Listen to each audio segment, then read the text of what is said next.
All right, ladies and gentlemen, welcome back to Twin Speaks, our watch party podcast for the Twin Peaks universe. Today we are looking at Season 2, Episode 4, Laura's Secret Diary, and Season 2, Episode 5, The Orchid's Curse. Here we go.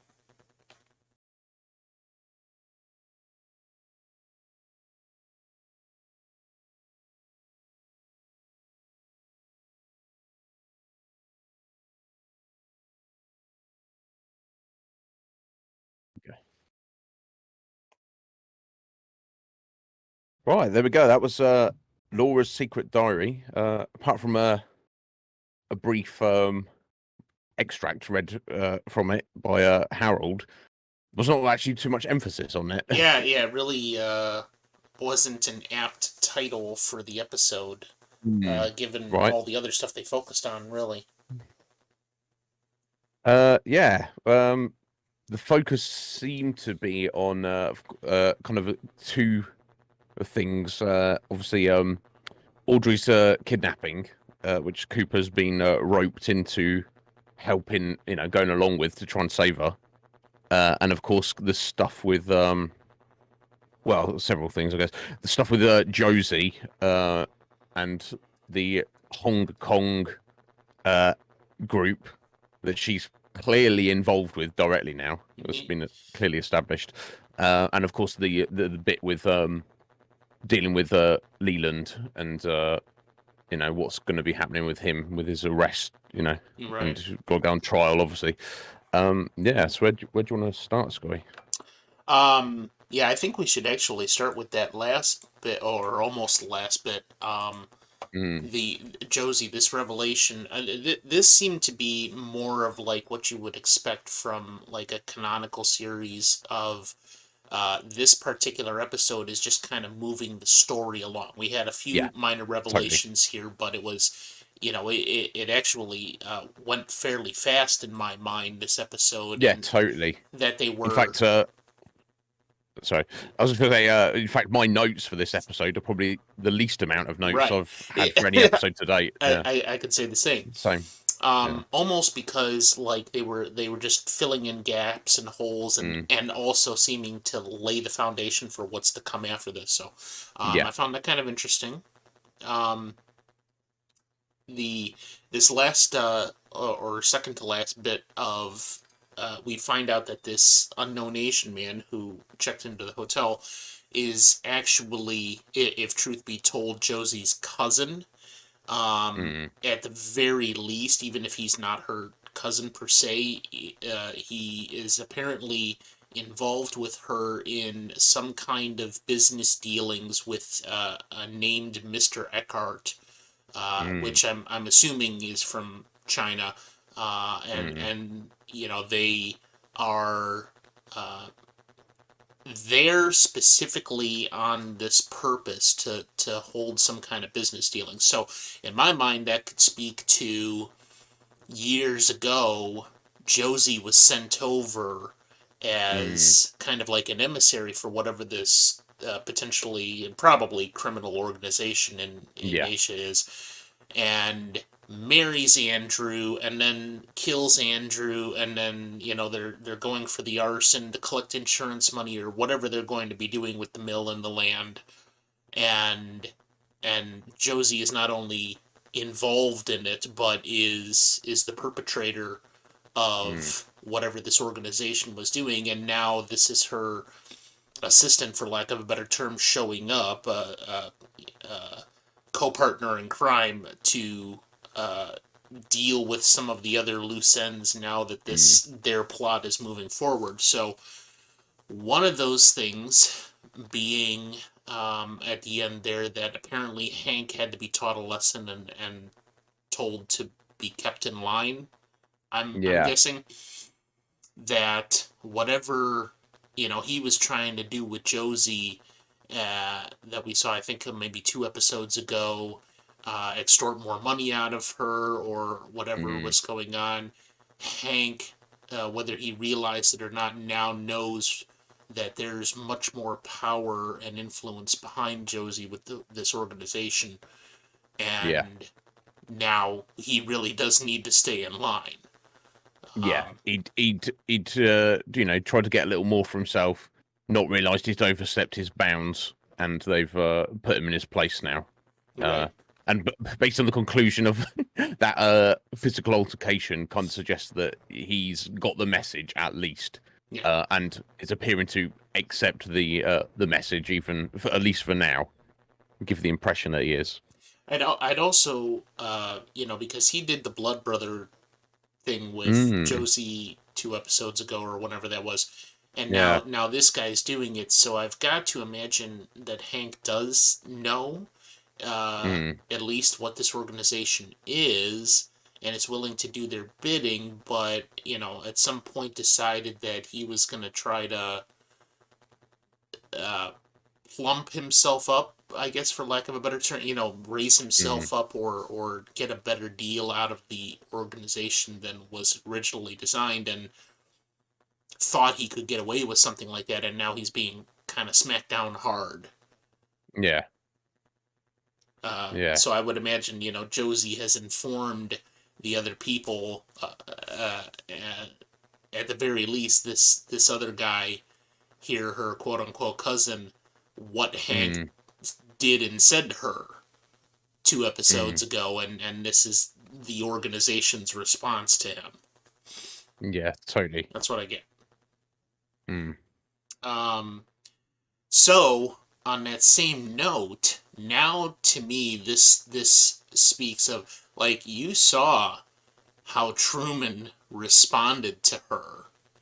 mm, Like he's questioning, and it's almost like he wants to believe that she's innocent, and he's buying this line of tripe, this mm. emotional uh facade she's putting. Oh, Yeah. how could you, da, da, da, da. Yeah, how could you even suggest such a thing, Harry? Right, No, you've upset me.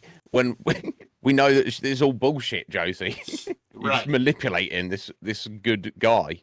Which, And I he's like, I mean, don't know what to believe. I guess e- I'll believe you because I don't know what to believe. even further, that speaks to how much more adept at reading people and understanding social situations Cooper is than Mm, Truman. Truman, yeah. I mean, this episode really makes Truman seem kind of dull. It's not like he's love Mm, struck or anything. I don't no. think. He obviously likes her. He's attracted to her. He has had this relationship with her for a while, and he doesn't necessarily know where that's going to go. But he's being kind of dull-witted about Mm, this, I think, and he clearly isn't recognizing some of the signs that are there as red mm. flags. Yeah. So, Bless him. I feel bad for him, but yeah, you know. and he is severely compromised now because of that. Yeah.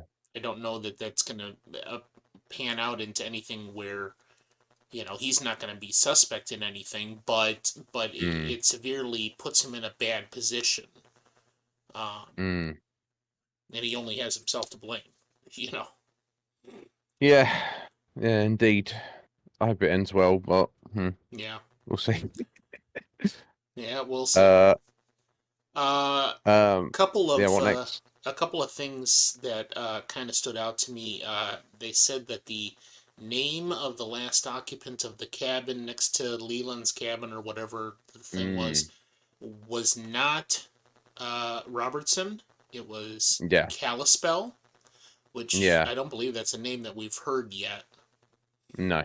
Um, and apparently they're going to go somewhere with this now, that there's some kind of correlation, obviously, and this is very likely the actual killer that we know as Bob, or as Mike. Mm, But the uh, the interesting thing is that it doesn't seem as cut and dry now. Like they would mm, say, this was the guy and this is who we're looking for and all this. Now all of a sudden there's some doubt with that, because it's not Bob or Robertson or something. Now we're bringing in this other name that is potentially mm, a further twist to the last occupant of the cabin. that now sheds a little bit of doubt Mm. in my mind on what they're gonna go with that storyline. Yeah, totally. Indeed. So, and then Uh, let's see what else we got here. Little things. Dick, mm. Dick, the fucking Oh, Dick. right. Yeah, let's cover the whole Lucy Andy Dick situation. What's your take on it so far? I mean, I know you're a Dick Tremaine's number one fan. yes, I know, right? Like Dick's dick needs to be cut off and shoved down his throat, and and then he can be shot a couple of times. The Yeah, just okay, I make sure. think yeah. Um, but Yeah, because even I'd forgotten in that scene. I was like, is he stepping up to do the right thing? And then it suddenly dawned on me, and I was like, yeah, no. Dick, you scumbag. Um, Clearly somebody else who only cares about himself. I mean, Lucy is. I mean, I'm a little bit disappointed in her character at this Mm, point. Like, clearly it was like a moment of weakness, and that was a little bit explained, and I could maybe see yeah. that. She's like, Andy's a frumping mess, uh, but he's good-hearted. But that's not what Mm, she wanted, so she kind of got attracted to the flashy clothes and the clean mm, car and all this other stuff, and he turns out to be a complete and utter namesake.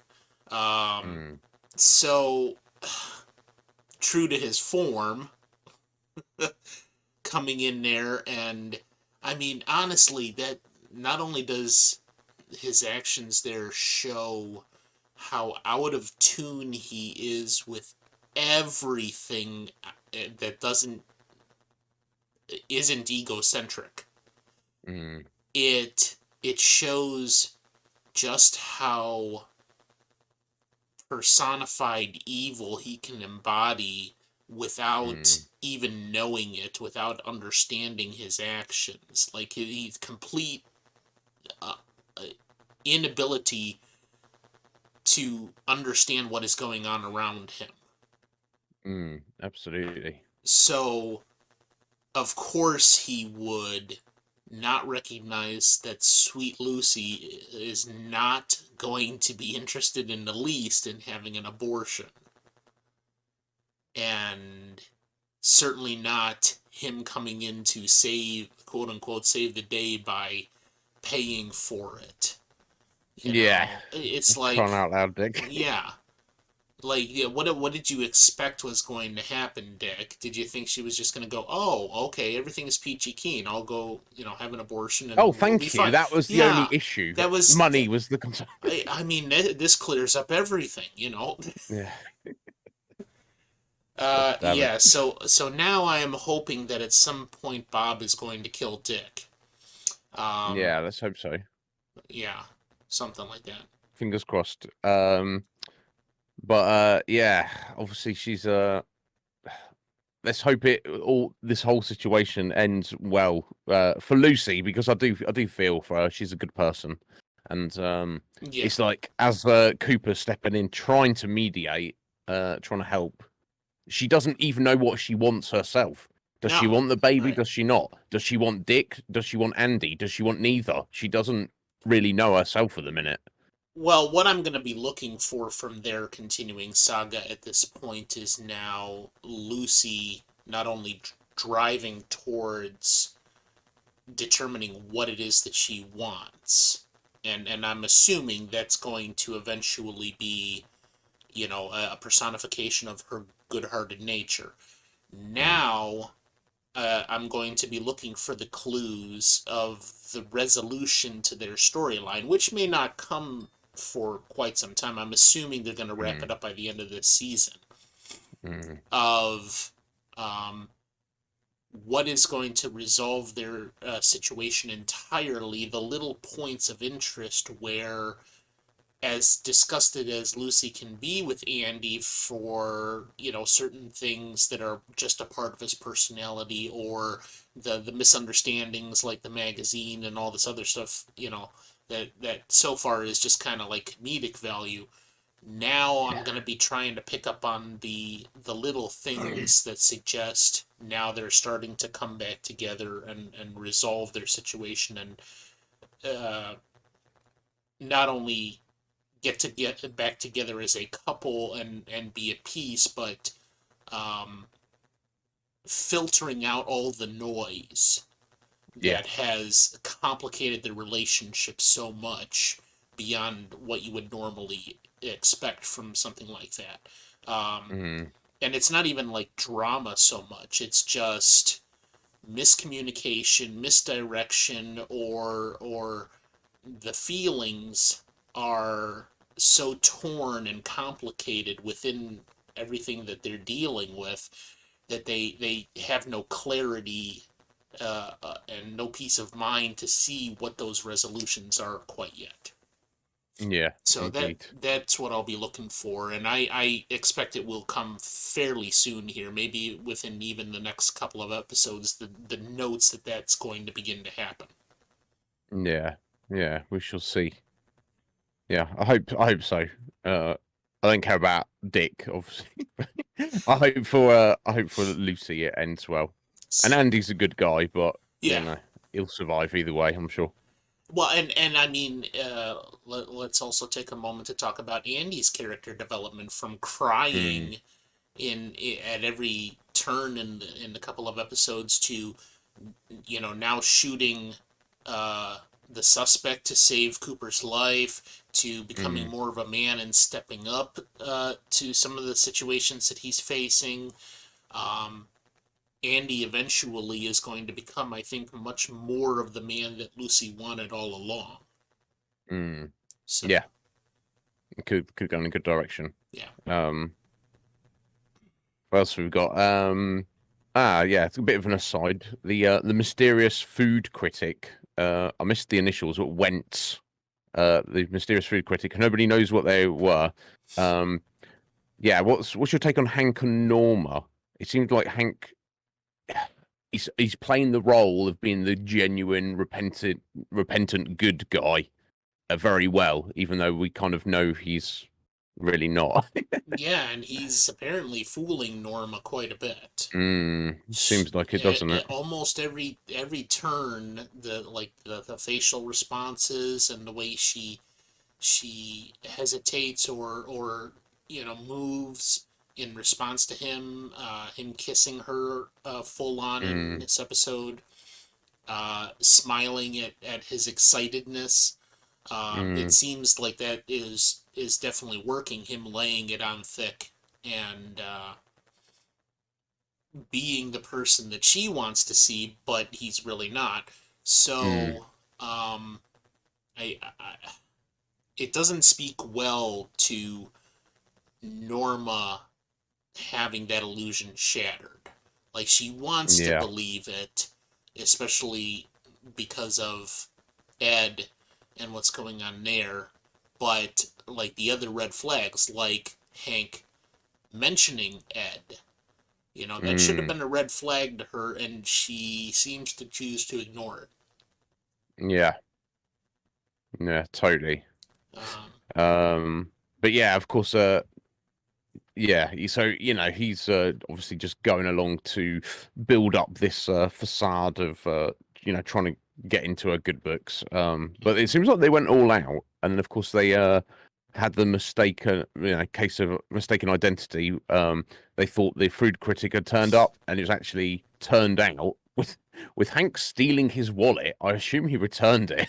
I assume he was just maybe. looking for his identity. But he's very ballsy. He's like, oh, he's gone to the bathroom. I'll whip his wallet out. Turned out it was actually the DA, Lodwick, who's obviously coming to town to deal with Leland's case.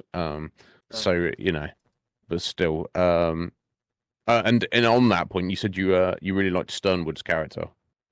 Yeah, I mean, obviously there. I don't know what it's like in Washington these days. Mm. This was a thing in the U.S. for quite some time, is you would have traveling circuit judges.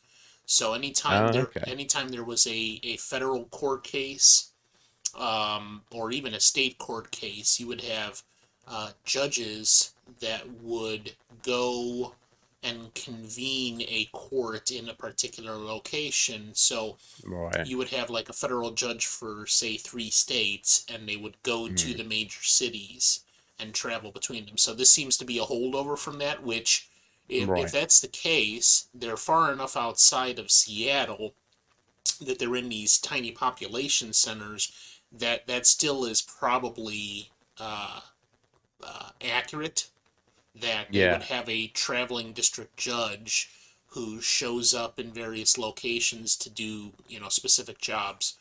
Um, Yeah. so, also a holdover from that seems to be um, the concept that the traveling judge also had, even though there's, supposed to be a separation of church and state, they also had closer ties with Christianity. And Mm. these were some of the things that I had learned from, previously in my studies of American history and the Constitution and that, and the layout and structure of the U.S. government. They often would either also be or travel alongside with traveling preachers who would Mm. go through essentially the same kind of deal as the judge deals with on the civic level, but on the spiritual level. So Oh, so they would interesting. travel around to these various locations, and they would be kind of like guest pastors or whatever. Yeah. And sometimes they were one and the same person. Okay. So Intriguing. you would have, court on Friday with the judge, and then church Mm. on Sunday with the pastor, who's the same person. The That, same guy. yeah. Yeah. And I got Interesting. some, so clearly that type of history of the way the U.S. was for many years, up even into the 90s. This was something that I saw in uh, the way David Lynch was portraying who this judge is supposed to be, and what his role is. When he shows up, you notice the tie that he had Mm. was one of those country, almost like Texas style ties. Yeah. So he's very, and his hat, he's very much a country boy who's traveling around, Mm.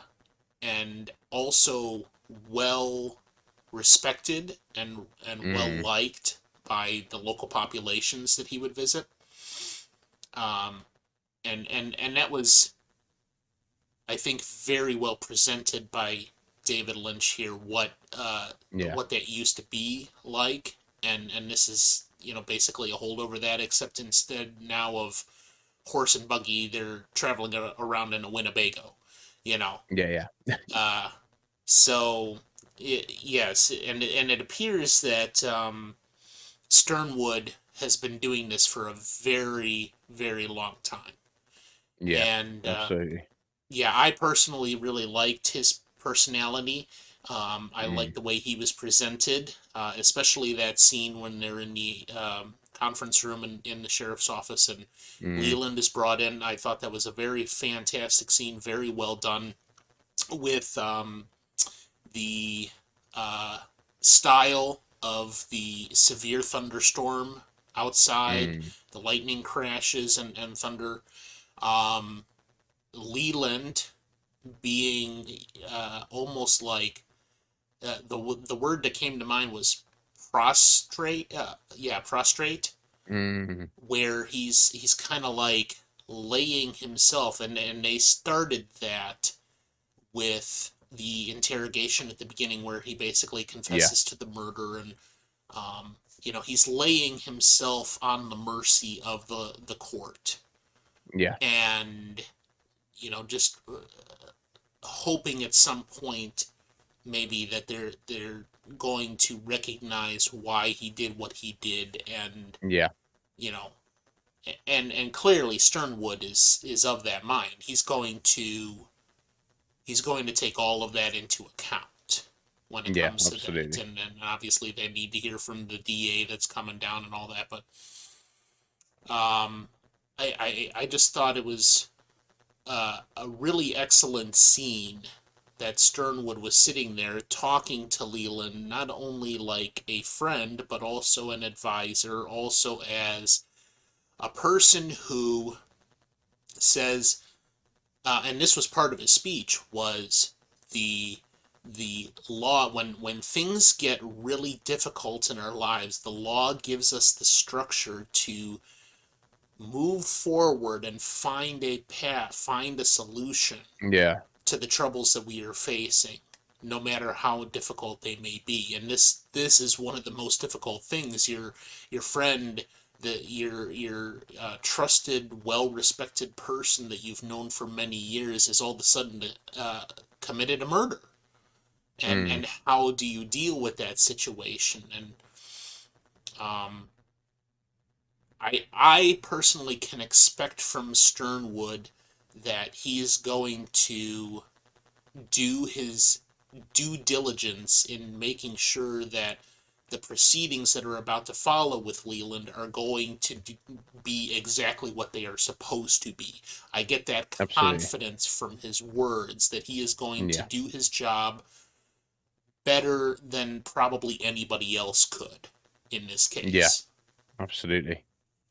So I really like his character in that not only is he a compassionate man, but he also is going to do his best to do exactly what he's supposed to do according to the law, Yeah. according to his job, according to, you know, uh, finding out exactly what the truth of the matter is in this case and then dealing with it Mm, accordingly. yeah, totally. Uh, yeah, what else have we got? Yeah, but yeah, interesting character. I agree. I really like him. So I'm looking forward to seeing more from him in Mm-hmm. those proceedings. Um, Jumping over to the situation with Audrey and the hostage exchange that Cooper's got involved with. Obviously, we see Jean meet up with Ben. Ben's clearly not happy, but is willing to go along with it. And John does kind of hint that he's like, "Oh, we've met before." Ben doesn't remember, or maybe that's just testament to all the shifty characters that Ben deals with on a regular basis. But he alludes to the fact that he essentially runs the protection for One-Eyed Jacks. Ben's like, "Oh, is this you? The premiums going up? What's going on here?" Um, but yeah, Ben's going along with it. I like what Harry did with these, Cooper requests. Oh, can I have you bring your best bookhouse boy? And then he's like, well, that's me. Right. So they're obviously, it's off the books, you know. But Cooper's like, well, at the end of the day, the main thing to do is preserve life. So if this is going to save Audrey's life, let's just go along with it. Um, Right. so let's hope that all works out. And of course, yeah, well, then we had later on, Jean is like, oh, Emery, yeah, I'm going to murder you because you're a loose end that needs to get taken care of. Well, he was annoying. Yeah, true. You I can't know, can't disagree with you that. you you you instantly get from Jean, unlike some of the other people that are involved in this entire operation, he is like the true bad guy. Mm, He's almost a psychopath, but yeah, is in full control of his faculties. He if Emery is going to be a thorn in his side, he will kill him without a second thought, and he yeah, did. But that speaks much more to Jean having control of everything, mm, and it's just a matter of time before he actually gets to that point. Like, he's dealing with Ben Horn and saying, okay, well, I want to be partner in this business to help you clean it up. And he's yeah, extremely capable of doing exactly what he says. So yeah, then it becomes a matter of, okay, Ben Horn is the mastermind, but he's not nearly as clean in the operations as Jean would Right. be. You know, he does Totally. have loose ends, and he does have a whole. He didn't even know that his daughter Audrey was there No. until he's being informed that they had taken her hostage, and now they're blackmailing him with her. Yeah. You know, so Exactly. clearly Ben Horn has gotten so comfortable in his Mm. rich evil guy persona that he's not cleaning up the loose ends like he Yeah. should. Just letting things slip. Yeah. Right. So Jean is definitely like I would call him, like, in this case, a black hole. He's gonna swallow Mm. everything, every part of the criminal organization, including maybe the Asians that are Mm. now connected with this whole thing. He's going. I see him becoming the mastermind of everything. Maybe even within a Mm. couple of episodes here, because he's so clear. There's such clarity to the way he operates that Yeah. he Absolutely. everybody else fails to meet his standard. Mm. So I thought that was Yeah. interesting. Let's see how that goes. Yeah, I think the other main thing, coming full circle back to the title of the episode, is of course the stuff with Harold Smith and Laura's Secret Diary. This is we didn't see too much of him, but we got a bit more insight into him with the scene with Donna. What's your take on Harold Smith? Well, what he seems is what is being presented, but with the way Lynch has been doing things, I could almost easily see him as a killer in this role. Mm, What is lurking beneath the surface of Harold's persona?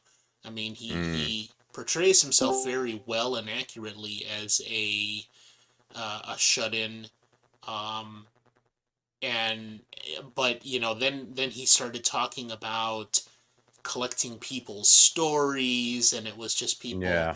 some of them were lovers, and okay, that's not necessarily the persona of a shut-in, doesn't have like multiple lovers. Yeah. Um so so that struck a little bit of a nerve there. And then the secret diary part, he claims that Laura gave it to him, but then Mm, then the passage he reads, which I think was entirely on purpose, was him saying to Donna that Laura, was interested in big dominating men, mm. and he was clearly trying to make her uncomfortable with that Yeah. Get passage. some reaction, and Hmm. he's clearly like, oh, sorry, I'm sorry about that. Mm, yeah, Yeah. sure, buddy. And then, of course, when Donna says, oh, well, shouldn't we turn this over to the police? He's, he's like, no, there's nothing important in here. I know this diary inside out. There's no, Yeah. and it's mine. She gave it to me, and it's like, bro, what? He's got, I don't know. It's a very strange reaction. You'd think any reasonable human being would be like, well, this is evidence in a murder case, so obviously I should probably turn this over. And he's like, nah, it's fine. I want to keep it. Yeah, Harold there's far, far more to him than what we've seen. Mm, I think that's fairly clear, but especially given Lynch's record on how characters have developed thus far. But I don't know. It's very strange. I feel like it could go both ways with him. He could turn out to be almost completely innocuous, or he could be like the epitome of evil for the entire series. especially interesting. especially when and where and how he was introduced. Yeah. Oh, right, yeah, And with the mhm. So I mean, what's the, yet again, we could say that David Lynch is, we're going to clear out this section of cobwebs here, but oh, here's another 10 meters of cobwebs that I'm adding Yeah, to the story now that you have it to. never ends. Yeah. Um, Parts of it end. I'll say that, but you yeah. will have to wait and see. Here's the thing. Is I believe at some point there's going to be this point at which Lynch is going to want to start wrapping everything up. I Mm, want to mention, I don't know if you do any podcasts. I occasionally have listened to audio drama podcasts, and mm. if I spend a lot of time in the car, I want to listen to something, right? Yeah, of course. There was one I came across that was highly suggested by multiple sources called the Black Tapes.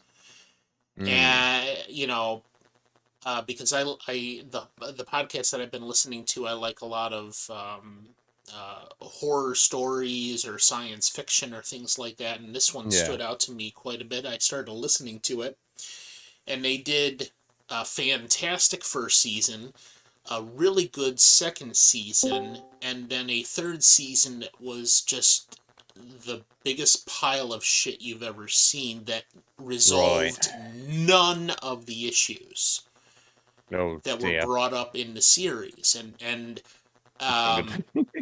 if you watch the evolution of the Black Tapes podcast, everybody loved it, and I can see why. It was Mm, so enthralling the way they set it up, and then whoever it was that created it, they destroyed their own series by ending it without resolving any of the mysteries. And I heard they did the same right. kind of thing to the television show Lost, Mm. which I haven't seen that either. But No, I've not seen. this is what I'm trying to say is that David Lynch, he's creating this huge tangled web of all of these mysteries that are coming together in various ways.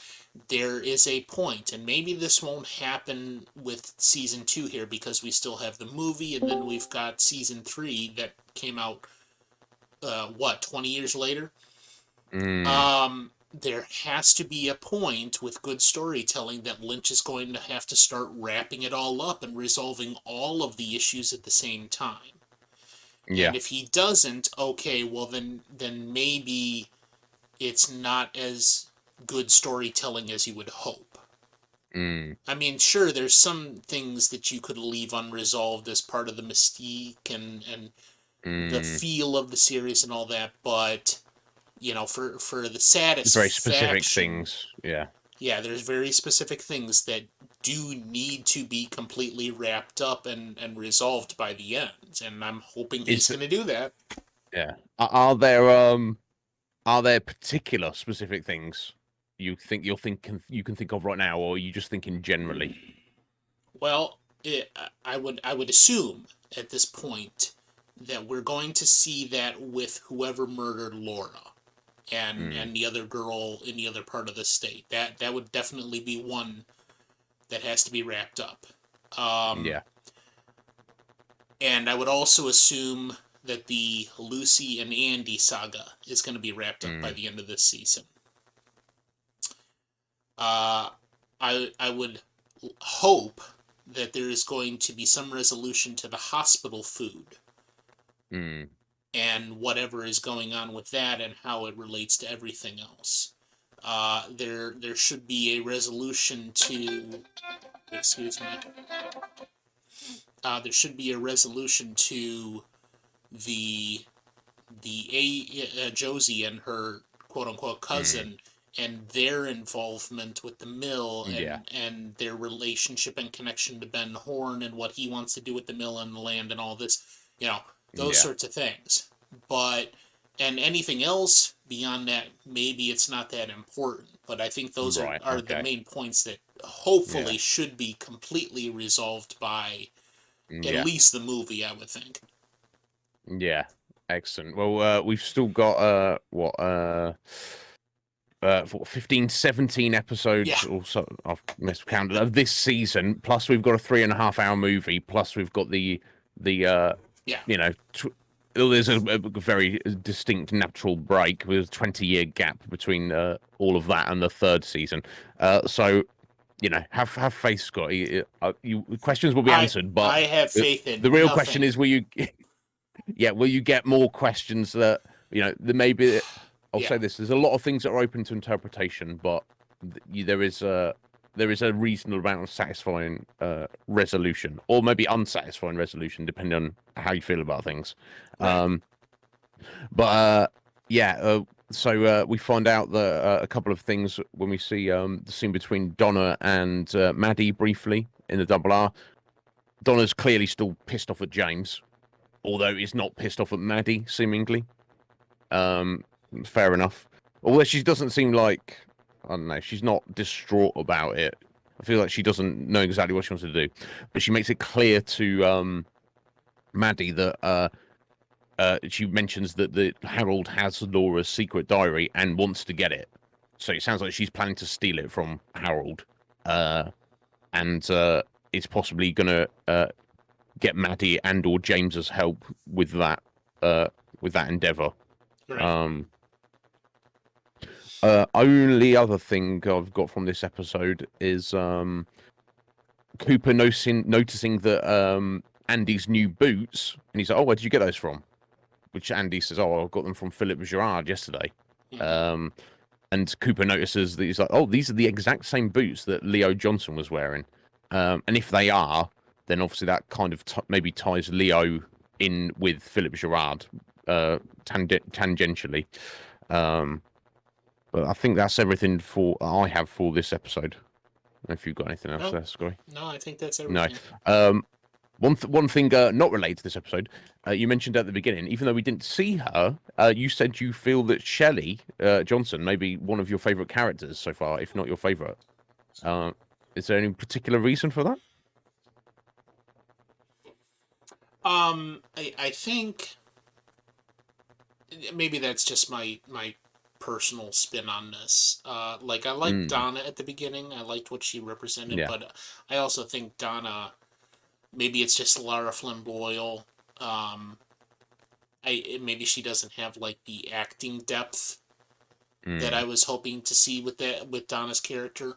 Um, but Shelley Shelley is at least the actress who plays Shelley is mm, clearly able to portray what it is like for a woman who is abused to mm, deal with that abuse and then move on maybe with her life after getting some kind of conflict resolution there. But yeah. that doesn't seem to be happening quite yet with Shelley. She maybe still has to endure quite a bit more. Mm, And um, that also kind of rings true.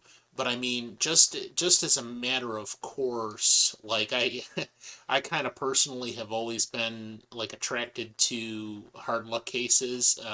People I can mm, help. yeah. So I there's obviously a little bit of that there with me personally, but just in general, the look and the feel of Shelley's character, of Yeah. the actress that plays her, and the potential situation in which Shelley is going to be able to have her breakthrough moment and her coming Mm, of age, so to speak, and the way that her character development could go from this point, having now recognized in herself that this is abuse and she doesn't want to deal with it anymore, but she's, kind of torn in several different directions. yeah. So I don't know where that's going to go. She may end up being more of a minor character in the long run, but Mm, I just personally feel like that not only is her character the most well written and the most well mm, portrayed for like reality's sake, but they do an excellent job of taking this person from one end of the spectrum to the other and mm. saying this is where we're going to go with her character's direction and then actually doing it. Yeah. The rest of it, not so much. Like, I can see the same kind of notes with Lucy and Andy. I can see the Mm. same kind of notes with Ed, and everything that Ed has to deal with internally, especially. Yeah. Um, but Shelley, I think, really embodies the spirit of character development in this series. Excellent. Okay, yeah, cool. I just wanted to get your thoughts on that. Right, guys. Veronica, I hope you're well, my dear. We I'm just gonna run away for 1 minute, guys, and then I'll get a second episode set up. Be right back. Okay.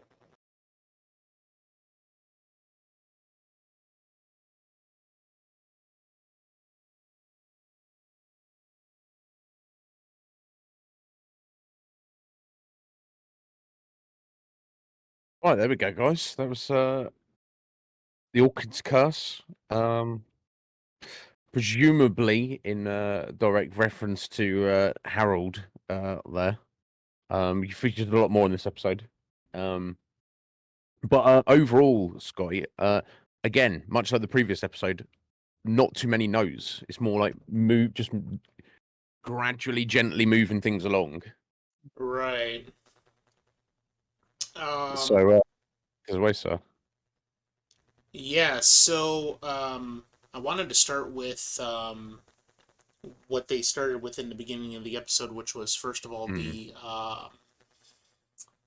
Leland a hearing to set his bail, and this prosecutor. I mean, he's obviously trying to do his job, but it's both that, and then when they're looking at Leo's case to stand trial, mm, he's clearly putting on a show. He's trying to be dramatic and in order to get his way, and I don't know that mm, he's entirely going to be successful at all in this pursuit because he's a character. He's not like, you know it's almost like he, as a prosecutor, he's going to try to pull a rabbit out of his hat to make yeah.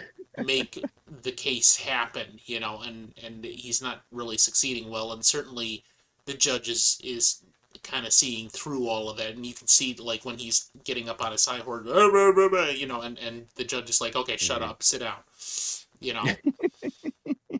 Um, but I, found it interesting. Okay, so you've got your witness, character witness, the Truman standing up to say Leland is well respected member of the community. Okay, so he there's no bail set. He's released on his own recognizance, and and what we see happening there is in being judicious, essentially. mm, The judge is uh, proceeding the way that I had thought and had mm, mentioned to you in the last after the last episode that he's he's doing his job exactly the way he should, but compassionately so.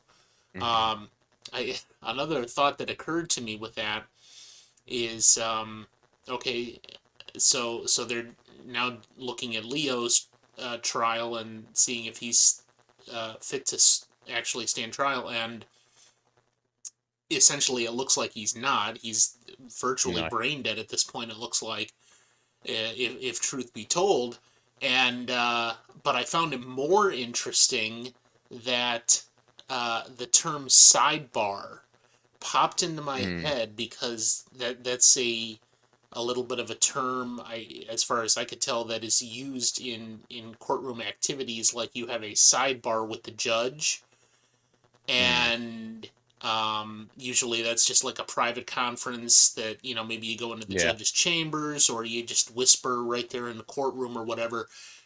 It didn't even occur to me until this episode that this might be what that term, the etymology of that term, that Mm, we're going to hold the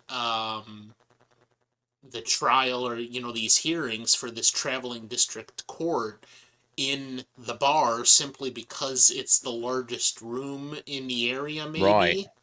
right? Yeah, So they yeah, clear the tables out. There's still all the peanuts and sawdust on the floor, but they set up the judge's table at one end, and then that's your courtroom.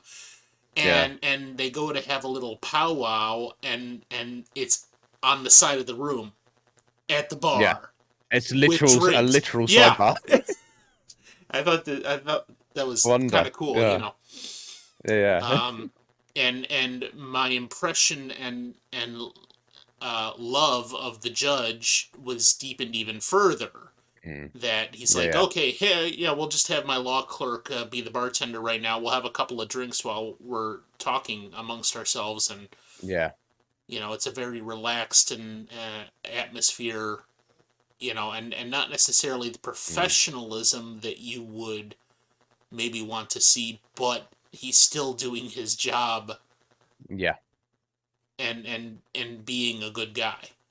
So yeah, that scene further deepened my love of the judge and his character. Um, so Do that you do you agree with his conclusions that Leland should not be held, and that well, he suggested that he needs to keep in touch with the sheriff's department right, and not leave town, and also in Leo's case that he's not fit to stand trial, so until such time in the future when he is, he's just technically a free man, as much as you can be when you're brain dead. right. Leland, as he is presenting himself now, is not a flight risk. Mm, Um, I had a thought about that a little bit later, mm, that I'll get to in a second here. But Leo as well, as he is presented, does I mean he can't, he's in a coma and yeah. appearing to be brain dead, so it's not like he's a flight risk or anything. But I can't help but think that at some point Leo's going to wake up Mm, and be a threat to Shelley once he's moved into the mm, home and all of that. So yeah. that is my general suspicion on the direction that part of the storyline is going. So, uh, Mm, uh, but Stillwell or Stillwater or whatever his name is, the judge, he's acting according to the information he has on hand at the moment, which is all he can do. yeah. And his the expert opinion he's receiving on Leo is that there's nothing more to be done at this point. Not only should he not stand trial, but he should be, sent home to Shelley. Um, Mm, so at least in that regard, he's acting according to the information he has on hand at the moment. But I don't think that bodes well for Shelley in the very near future, because Leo at some point is going to become a threat again. yeah. There's too much at stake for him not to be a threat Mm, again at some point in the future. yeah. Totally. Um, Interesting. Yeah. We'll see how that goes. Um, Interesting.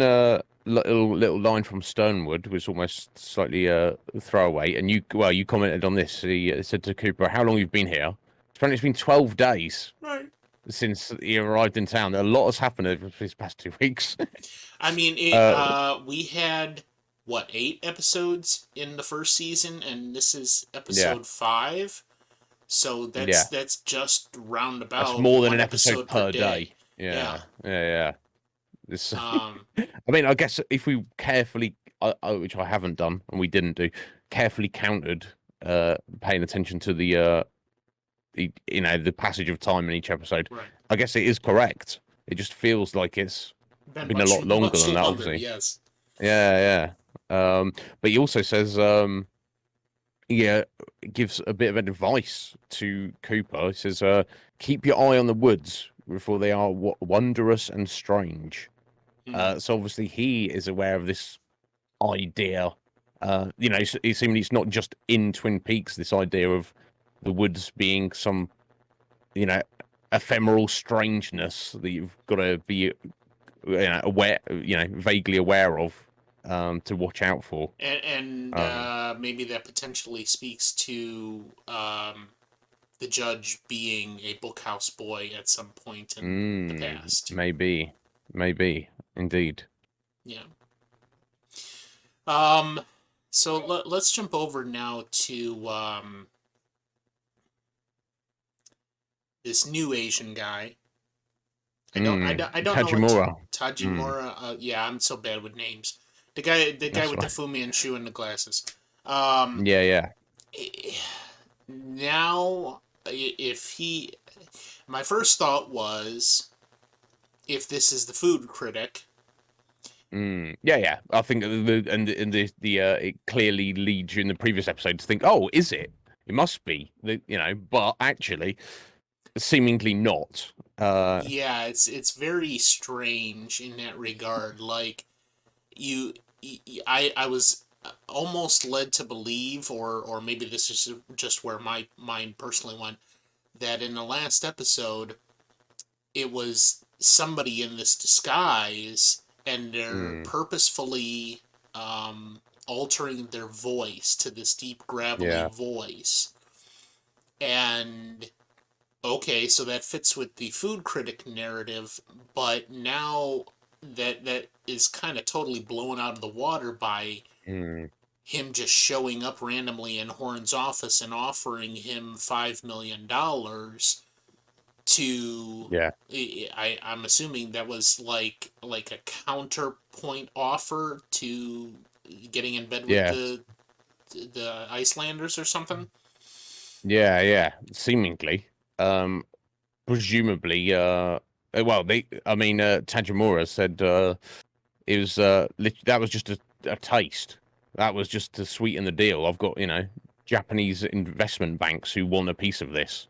Um, Yeah, so we don't know specifics, but it's to give I believe it's to give the viewer the impression that whatever this mysterious Tajimura is offering is in terms of money is way more than Ben is getting from the Icelanders. So now Ben's like, huh, now what am I going to do? But we know right. Benjamin Horn, and we know his his avarice. Yeah. Yeah, So who knows where that's going to go? But then again, on the other hand, this Tanjimura is a complete unknown, entity. It's like, where right. did you come from? How do you know about any of Exactly. this? You've got the money, but is it worth the risk? So at this point, with what was shown in this episode, I'm leaning more toward, especially the fact that Tajimura has an assistant that Mm, apparently also checked into the hotel with him at some mm, point, but he was not shown in the last episode. This no. man that just randomly appeared with him in this episode and is handing out the paperwork and acting the part of the assistant of a rich traveling businessman.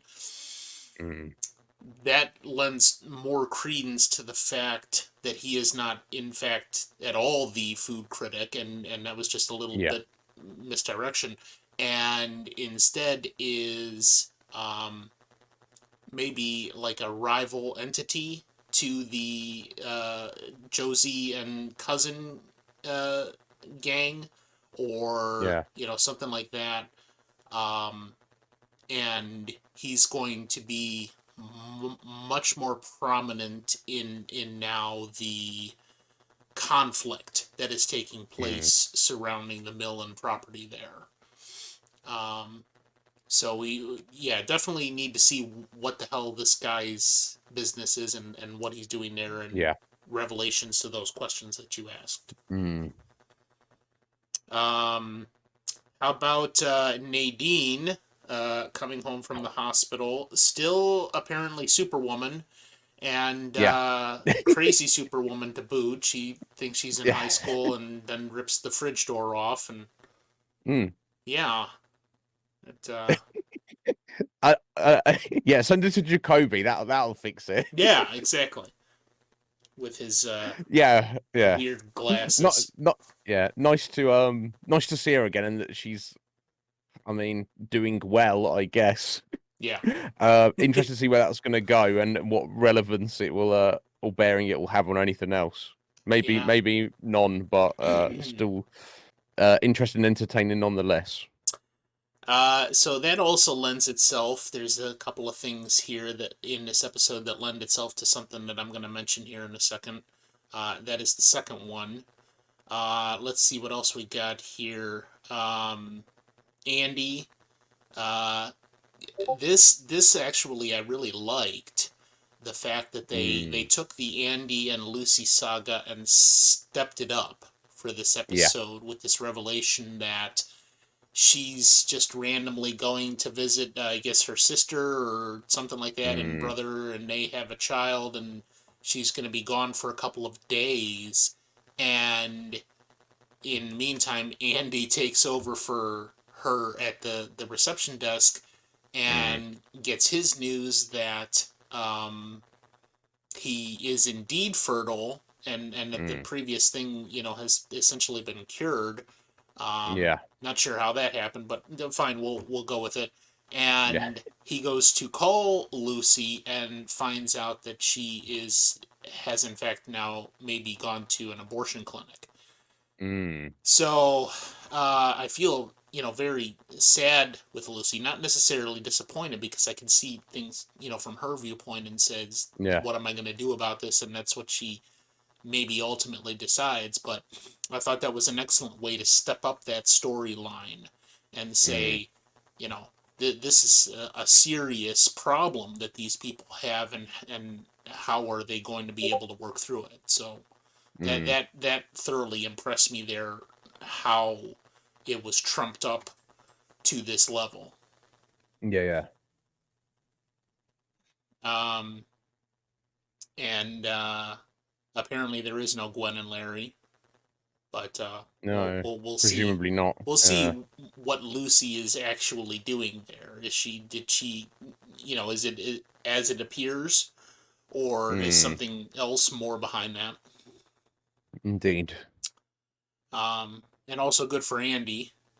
He now has more of a horse in the race, so to Yeah. speak, and has more pull once he gets in contact with Lucy, Mm. and says, hey, maybe I am the father, Mm. because this previous thing that we thought is no longer a factor, and at this point we would really want to see if maybe if Lucy hasn't actually gotten the abortion, maybe we can do a genetic test to find out Yeah. who the Yeah. father really is, and then everybody can go on the Maury Povich show to release the findings, and that'll be a nice end to that drama.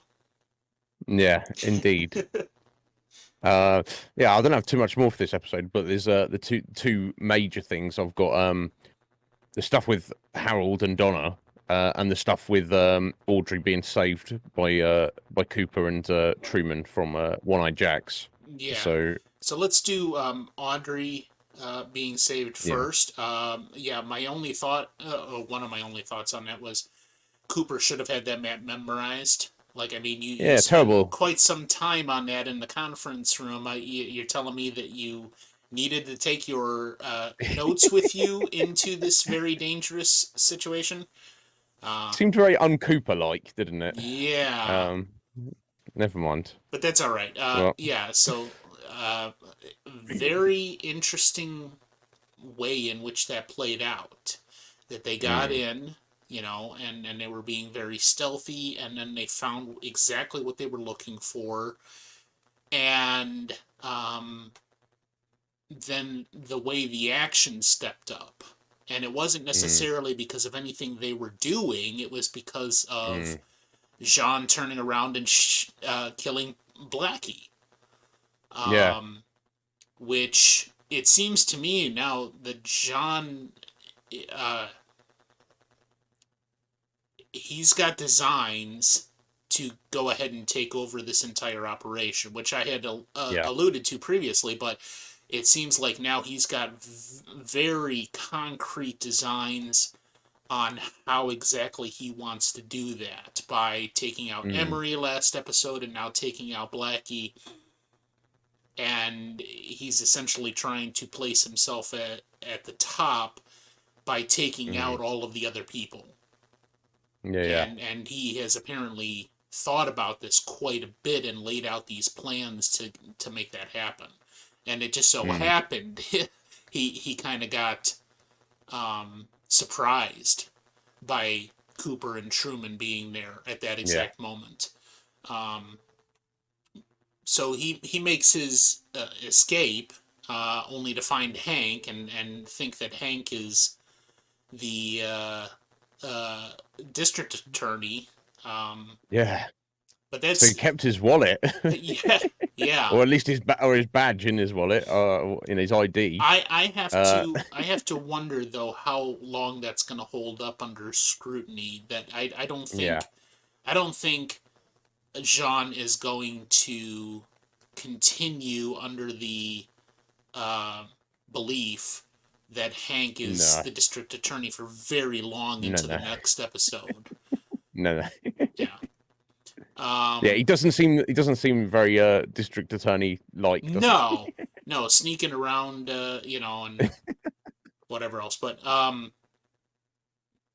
the entire concept though of this rescue, pulled off by Cooper and Truman, very well executed for the most part. And Mm. then they got to that part, and I really liked Hawk. Well, you Yeah. guys aren't real Talk good the at keeping rescue. a secret, and he comes in Yeah. to He saves knew. the day. That was Yeah. very very cool and very well Yeah. presented, I think. Yeah. To suggest that they should have known to trust him, ask for his help, I but there's no hard feelings about it, because Yes, they're exactly. friends. So And but I also noticed, like, I noticed that Cooper seemed to be hiding the map when Hawk enters the mm, office. It just seemed to me like it wasn't that they didn't trust him, but that they didn't necessarily want him to be involved. It was just going yeah, to need be a to know two-man basis. Yeah. operation, and Truman was the bookhouse boy that was recruited for this operation, and so Hawk didn't need to be involved. Maybe for safety reasons or whatever else, they'd rather him, be hot on the trail of the one-armed man. Mm, The uh, so okay, great, it worked out that way, but it wasn't like, in my mind, it wasn't like Cooper or Truman were trying to necessarily hide it from him because they didn't trust him. It yeah, was just operational procedure, you know. yeah, yeah, totally. And he knows that too. Hawk is cool. Yeah, He yeah. doesn't have any problem with the way that went down either. No, all's well that ends well, seemingly. So they all got Yeah, away with Audrey, which I'm very pleased about. yeah, Uh, consequence, obviously, uh, Jean's still out there lurking, but now Blackie and Emery are dead, which I can't say I'm particularly upset about either of them. yeah, Didn't seem yeah, very pleasant, did they? So yeah, we'll have to see what the fallout of that between Jean and Hank is, yeah. and also between Jean and the Ben and the whole operation. Well, Um, Jean essentially now still has somebody that is of value to Ben. mm, So Ben is still being harangued by Jean into turning over his operation, or at least allowing him to be a partner, which after this turn of events, I don't think that Ben is mm, going to really try to allow that.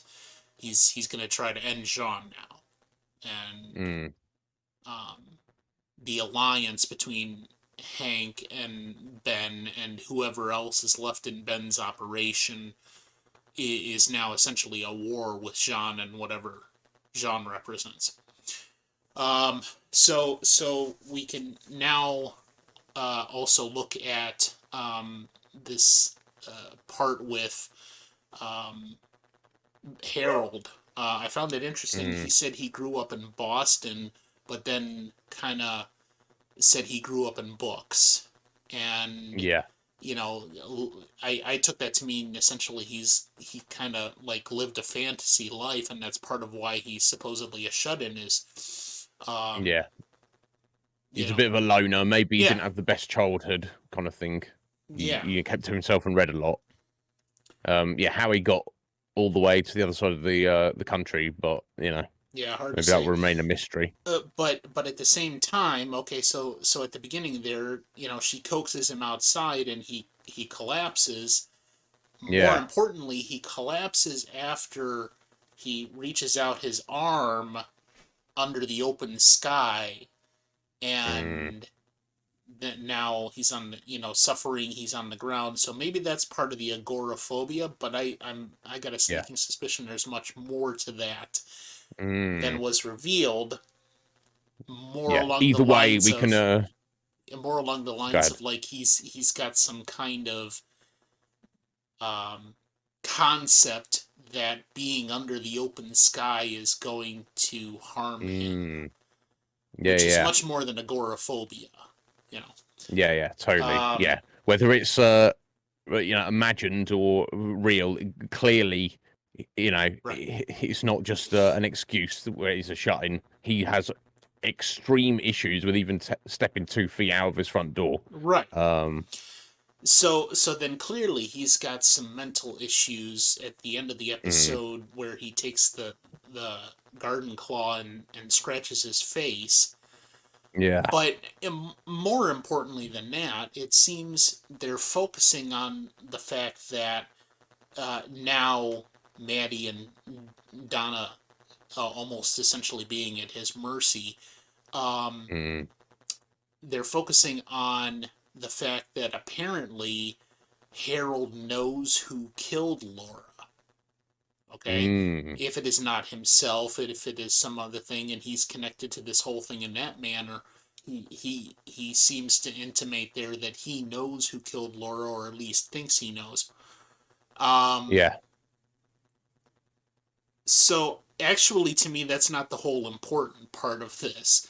Like I said, there was a few little things in here that lend me um, to much more strongly believe that there is some Mm. kind of chemical that has infiltrated food and water in the town and is turning half the population into a much more evil version of themselves. Mm. That's what I got from Nadine. She's in the hospital. She eats the hospital food or drinks, IV or whatever it is. And now all of a sudden she's got super strength and loses her memory and thinks she's in high school. You've got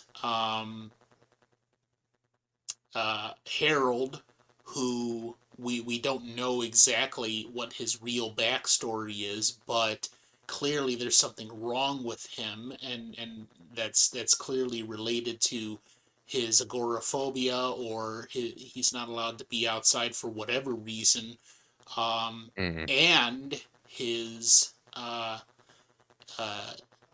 dealing with orchids. So it Mm. seems like maybe he's on the beginning end of some kind of transaction with other people, that he's providing something from these orchids, or Mm. who knows what his connection is, but there's something really weird there.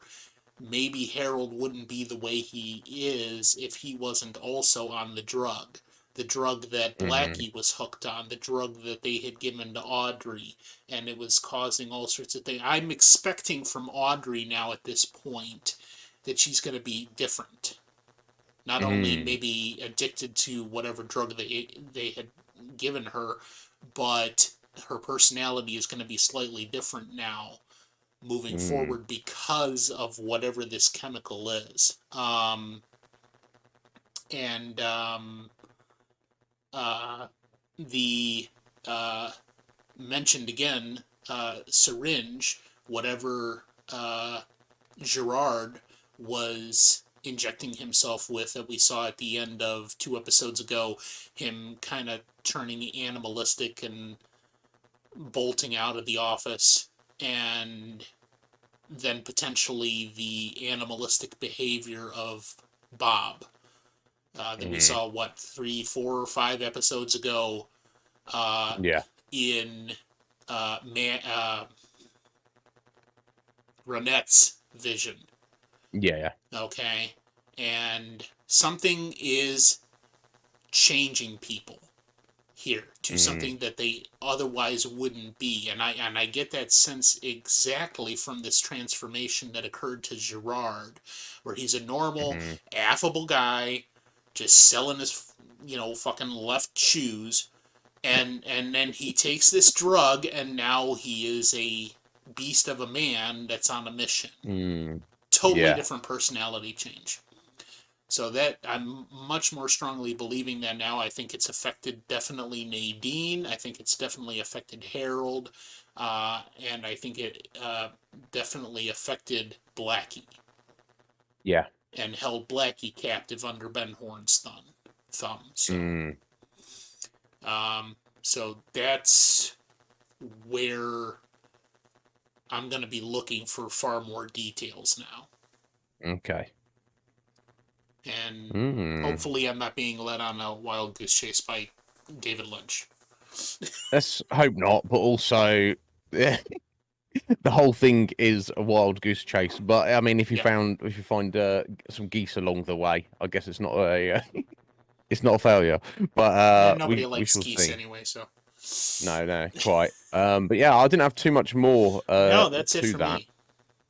Excellent. Okay, well, we will return same time next week for the next two episodes, episodes 6 and 7 of season 2, Demons and Lonely Souls. Well, I expected Veronica and Urchins will be here anyway, but yeah, we're gonna be we've had, I guess today we've had a couple of episodes where they've been a little bit light on progression. It's just been steadily moving along. Not quite as mysterious and Mm, adding in even more elements that you don't necessarily know what to make of. It was they were two pretty no, straightforward episodes.